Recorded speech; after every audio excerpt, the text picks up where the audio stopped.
it makes her feel dangerous, gettable. Most guys go straight for the obvious. You're beautiful. You have amazing eyes. That dress looks incredible on you. And sure, those compliments work, but only for a moment. They give her a small hit of validation, but they don't stick. She's heard them all before, from men who had no real impact on her. Compliments like that fade as quickly as they're spoken. But when you say, there's something about you that drives me crazy, but I can't quite figure it out, you do something completely different. You don't just flatter her, you make her obsess. Because now you've given her a puzzle. And women can't resist a puzzle when it's wondering, what is it about me that's driving him crazy? Why can't he figure it out? What does he see in me that no one else does? And that's the moment she starts to fall. Women don't just want to be admired. They want to be wanted in a way that feels uncontrollable. They want to feel like their presence alone can make a man lose his composure, that there's something about them, something deeper than looks, that pulls a man in and refuses to let him go. When you use this compliment, you're not just telling her she's attractive, you're telling her she's dangerous, that she has a power over you that she didn't even know she had. And nothing turns a woman on more than that. But the real magic, it's all in how you deliver it. Imagine you're sitting next to her, the conversation flowing effortlessly, the energy between you charged with something unspoken. Maybe you're making her laugh. Maybe she's looking at you with that slightly mischievous glint in her eye. And then, in a quiet moment, when she least expects it, you lean in just a little. Not too much, just enough for the air between you to shift. Now she's hooked. She might play it cool at first, shrugging or teasing you, but inside, she's dying to know more. She wants to ask, what do you mean? What is it about me? Tell me. But she won't. Not yet. Because women understand this game just as well as men do, and she won't give in that easily. But later, when she's alone in bed, staring at the ceiling, replaying your words in her mind, that's when it'll hit her. She won't just be thinking about you, she'll be feeling you. The way your voice dropped just a little when you said it. The way you looked at her like she was something rare, something mysterious, something you couldn't quite put into words. The way you left the compliment unfinished, making her fill in the blanks on her own. And the more she thinks about it, the deeper she falls. Women are emotional creatures. They don't just want to be noticed, they want to be felt. They want to feel like they have an impact, like their presence alone can shake something loose in a man's chest. This compliment does exactly that. It tells her that she's not just another pretty face. She's different, she's dangerous, and she's someone who has already started to take up space in your mind. That's the kind of thing a woman fantasizes about at night. The next time you see her, watch how she looks at you. There'll be something different in her eyes now, a new curiosity, a quiet hunger, because the seed has been planted, and now she needs to know more. But don't give it to her too quickly. Keep that mystery alive. Let her wonder. Let her chase the answer, because the longer she wonders, the deeper she falls. Compliment 2. I probably shouldn't say this, but damn, you're dangerous. There's something intoxicating about being called dangerous, especially by a man who looks like he just realized he's in trouble. Women aren't used to hearing that. They're used to being called beautiful, sexy, stunning, words they've heard 1,000 times from men who wanted something from them. But dangerous, that's different. That's exciting. That's a game changer. And the way you say it, that's everything. You don't just blurt it out like some cheap pickup line. No. This is something you say in a moment of undeniable tension, when you're close, when the energy is so thick between you that it's almost suffocating. Maybe she just said something playful, something deep. Right. I didn't even know you wanted to know. You know. Yes, definitely like purposeful. Yeah. Yes, which then, right, like to the other individual in the relationship, it feels like your loyalty was to the thing more than me. Right. It really is as though it introduces another loyalty partner, and it could be money, like you said, right? Like it could be money, it could be decisions that you're making with family or siblings behind my back. Yep. Right. It could be emotionally inappropriate relationships, like an emotional affair, physical affair. Oftentimes, partners will feel very betrayed with things like pornography, or pornography use, or masturbation use. Right. Outside of the relationship, it could be things with spirituality, right? Religion. I see it in almost any category that you can think of, because this type of betrayal trauma can exist with any topic that's extremely meaningful to one or both partners. Right. So it really is where their values are, where the principles are for them individually and in the relationship, that this type of thing can exist. I mean, it can even exist. I interacted with a couple that with maintenance of one of their rental properties, and one partner saying, yeah, I'm getting it done, and it's being maintained, the flooring's being maintained, we're doing walkthroughs and things to make sure this property's taken care of, and finds out three years later this property is a complete dump at this point. There's no maintenance happening, right? And there's this alarming experience in the relationship. All of a sudden, it's like, wait a second, I've asked you about this multiple times, and you made it seem completely different than what I'm realizing now. Misled me, like you, right. And so really any topic, right? Like it could really exist, and it's really about the values and the principles that really mean something to one or both partners. That being betrayed in a way that's not just a partner being unawares and unknowing, right? It's this knowing and intentionally lying. Kind of prioritizing a thing over here for me here in our relationship. Right. So the topics are kind of endless, but those are the C's. Financially, right? In the emotional and physical affair categories, pornography use categories, substance use categories. These are kind of the most common ones that we I found that when someone has an addiction, the addiction pretty much brings all the categories in. Because the person is spending a lot of time that they're not accounted for. So there's time issues. Where were you? What were you doing? Like maybe I was supposed to be working on the property, but I wasn't. There's frequently like sometimes. Long after that exists this question in the mind of the person who was betrayed. This question that says, how do I know? And what if? And man, we can what if thousands of scenarios. What if he's doing it again? What if he's just gotten better at hiding it? What if he's just gotten better at lying, right? Because it's not just that you lost trust in that other person. When you've been deceived for a long period of time, you lose trust in yourself. And then you're like, obviously I'm an idiot. Obviously I've been on 10 years and I didn't even know it. Like I'm probably missing everything. And then I like lose trust in myself and in every relationship I have. That's why it's so like devastating. Yeah. And I watch that too. I'll watch couples come into a next relationship now and still really struggling with trust. And there's nothing about their current partner, in my assessment. I'm going to tell you 3 mistakes that I made when I started my speaking career 10 years ago now. I'm now a Forbes top rated speaker. I speak all over the world, and I'm the creator of Mic Drop Workshop, and I'm on a mission to get more women paid keynote spots because only 30% of speakers out there are women, and I'm on a mission to change that.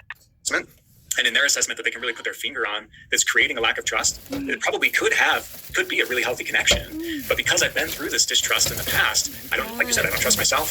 I'm paranoid and suspicious of others, especially the more vulnerable the relationship becomes, the more that paranoia can sometimes increase. And then, now that I was the one who was betrayed in the previous relationship, I left it because I wasn't okay with it. I get into the current relationship, and now it's my anxiety that's creating the issues in the relationship. Right, and now I create problems for the next. Right. I'm so glad you said that, Nevin, because sometimes we think, well, the answer is just to get out of it. No, that's not the answer. I'm not saying you should get out. I'm just saying that doesn't fix it. And so it's so important for you guys to be thinking about this if this is a concern for you, because if you don't deal with it, it's not that you got to deal with it and forgive this other person. I mean, that's helpful.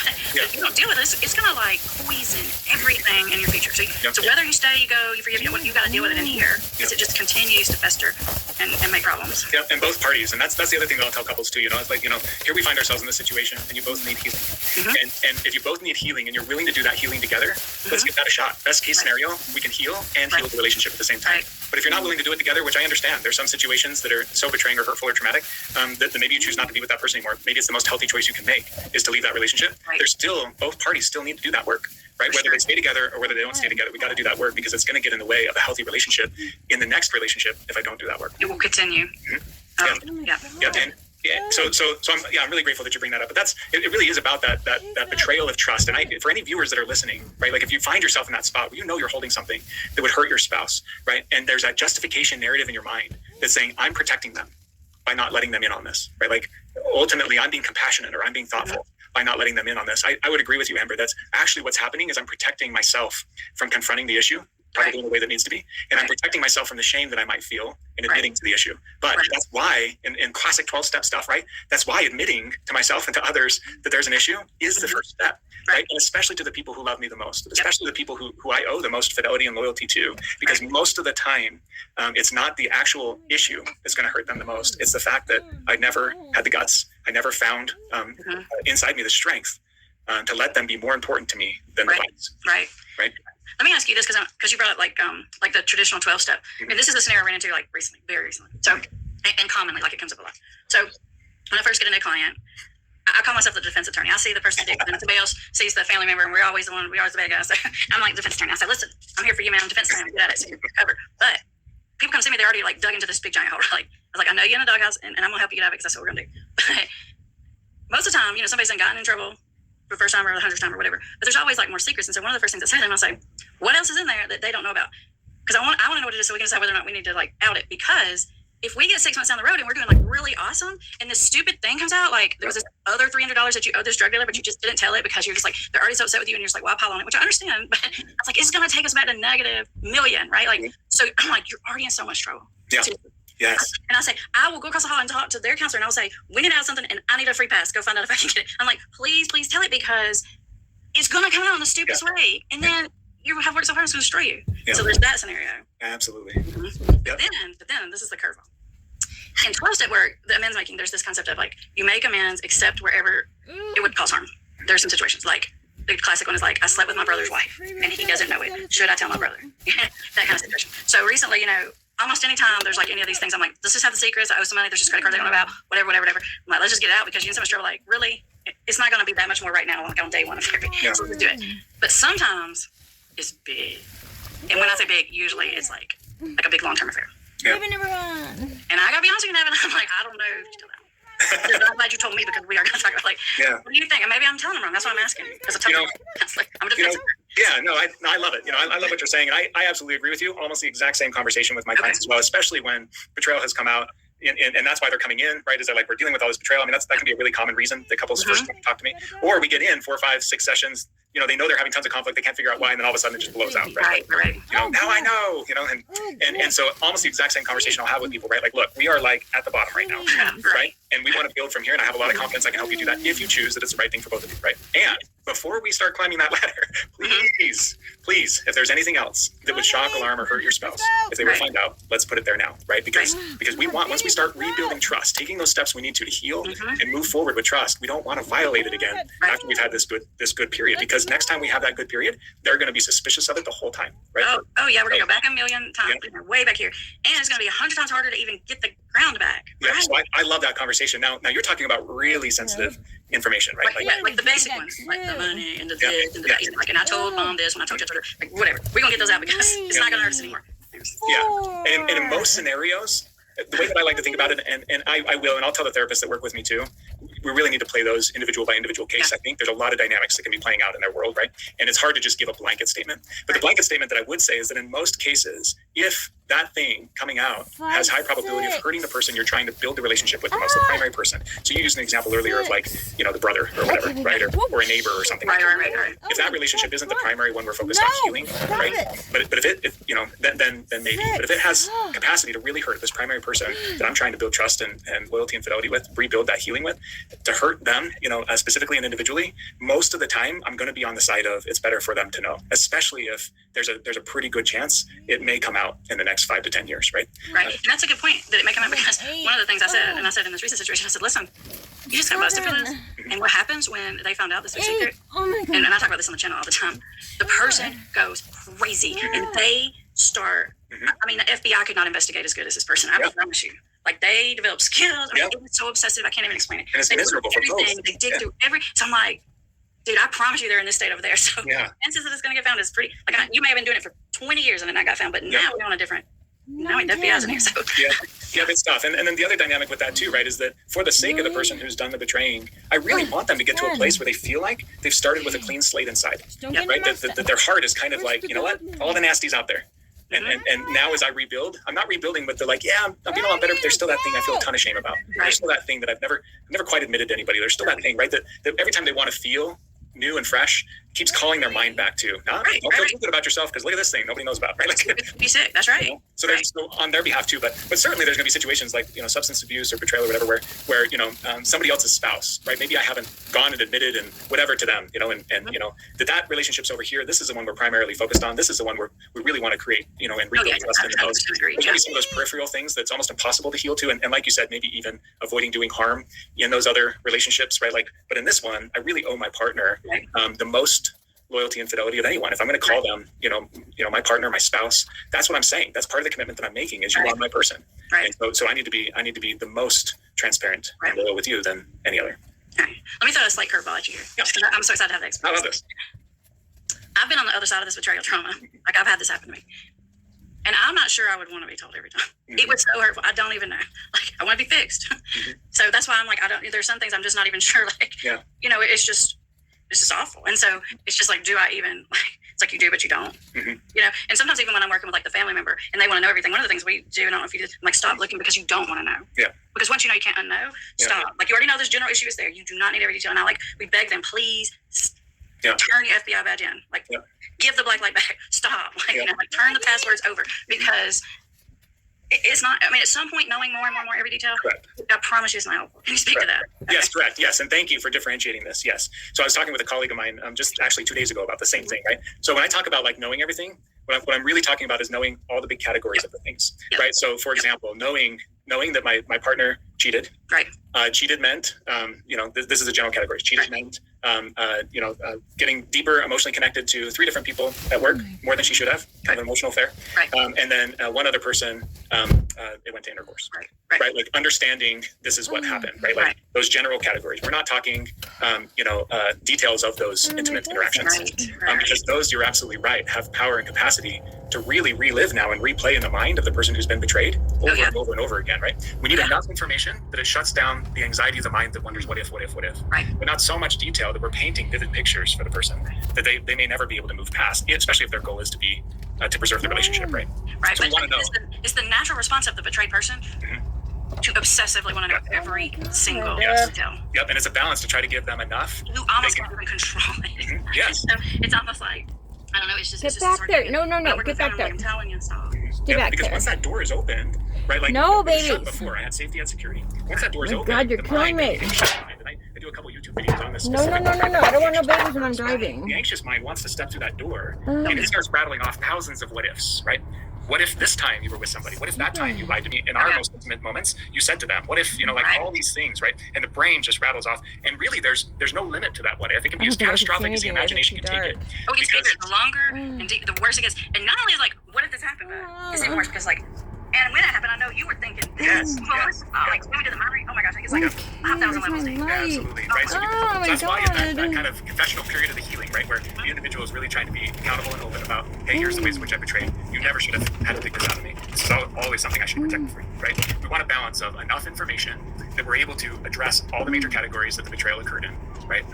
But not spend so much time in the minute details that those details themselves start to re-traumatize an individual. So, and there's a balance there with anxiety. A person needs a certain amount of information to help that anxious process come down, but there's a point at which too much information sends it right back up the mountain. And so working with a trained professional that has helped couples through that, there's a balance there for sure. But what I'm talking about when I say keeping details is I'm talking about like, and there's this other person over here that I work with that I don't want to tell you about what happened with them because I quit my job or fire that employee because of this issue that we had. But 3 years later, you might find out I never told you about her, and I've been working with her for the last 3 years. Like, guess what's going to happen in our relationship when that comes out, right? That's everything. I mean, like, and I could have sincerely really healed that betrayal trauma for my spouse for the 3 years, been completely loyal and faithful. But because this has come out now 3 years later, and it's somebody I work with, and I kept that one in the dark, that's the type of stuff I'm talking about. Said, let's get all that stuff out, especially with the person we're rebuilding trust with. Oftentimes, when we do the work with the family member, we'll say, like, stop looking, do not read the journal, do not look at it, stop.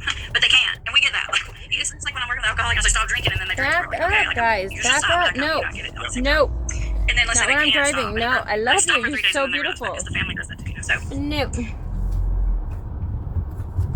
San Joaquin Valley College, God, my Carrington boy dog. College. 2 names, 1 powerful network. We're aligning our programs to better serve.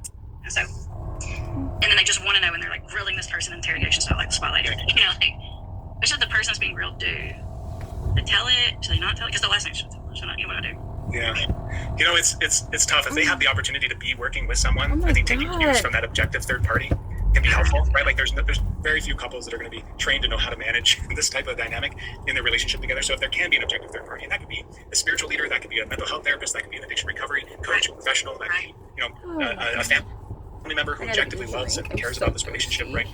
But allowing somebody to God, be I outside of hate us to this. help navigate some of that is The really first important. and But the other first thing that I is like found the that same on the spot. betrayee side, the person who's been betrayed, when there's this obsessive piece that's happening Oh my in the God, I relationship, didn't one of the other things that I follow the found that can road. really help calm that is actually shifting focus in a little bit different direction. One of the first Oh my therapeutic goodness, I goals can't that we have for a see. couple, especially on the betrayee side, the person who's been betrayed, is for them to examine the meaning that they attach to the betrayal. Right, so we want them to start looking at how am I internalizing what my partner has done. Right? Oh yeah. What are the messages I'm connecting to it?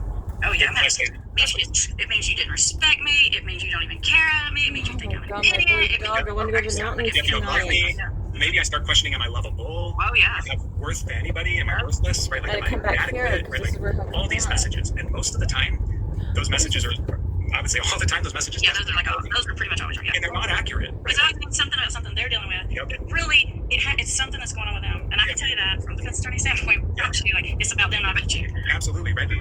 Because the healthier a person is, the easier they do things like trust and loyalty and love, right? The less healthy their internal world is, the harder it is for them to give that in relationships outside of them, right? But when we're in a couples relationship, we do this thing where all of a sudden, because I'm in this relationship with you, I take my heart and I take my value and I kind of God, offer it these into the people relationship. shut And I say to up. myself, I'm going to use you. They're talking too much because I want to talk. Not that I want to talk, but it's just. Oh my God, I'm tickled. Well, I was like super stressed. My freaking dog too.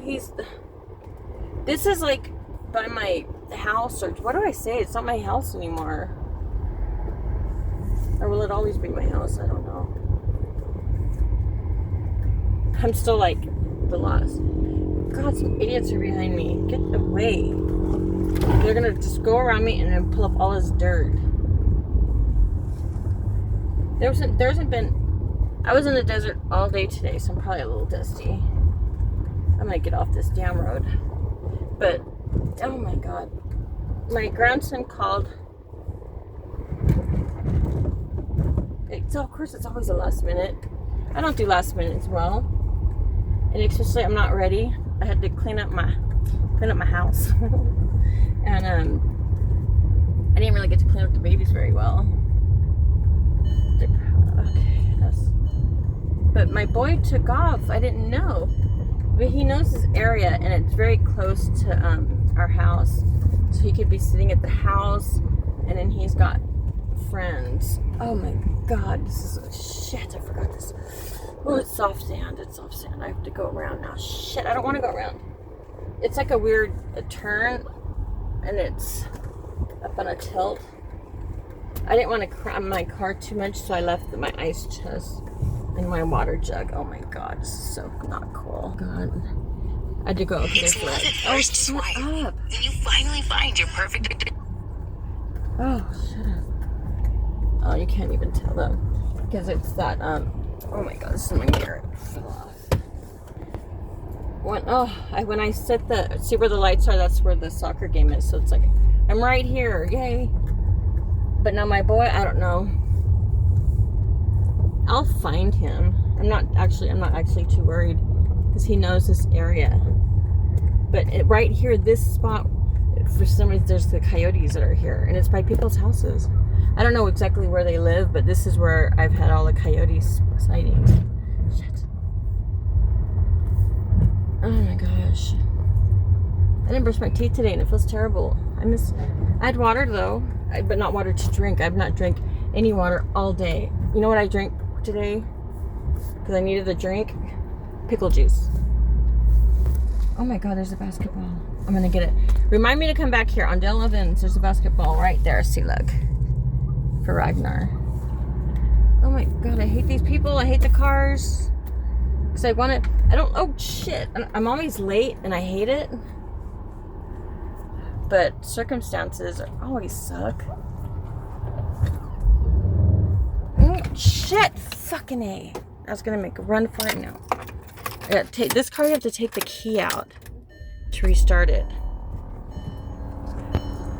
Oh my God! And I have depth perception, so. Oh shit! Now what gear am I in? I'm on this hump. Oh, I hate these cars. Ugh. They're going slow though. That's good. I just came from the city and they're always going fast, but this is like too fucking slow. Because look, now I have to wait for this fucking slow one. And now another slow one. God damn. Okay, finally out. Hurry up, guy. Because I'm so thirsty. I cannot not get a drink. Hell no. I can go without food, but not a drink. Oh my God. I'm banging my head, leave my phone charging. I was using my phone today, and today I needed to do all my legal work, and my fucking battery dies. Then ChatGPT is really good, but sometimes it goes off into talking nonsense. It's really weird. And so it went into that, and it didn't ever get to what I needed it to. And actually, I needed it to read to me. Normally, I have it read because I'm lazy, or I'm driving, or it's just too small. I have to get my glasses, and it's hard to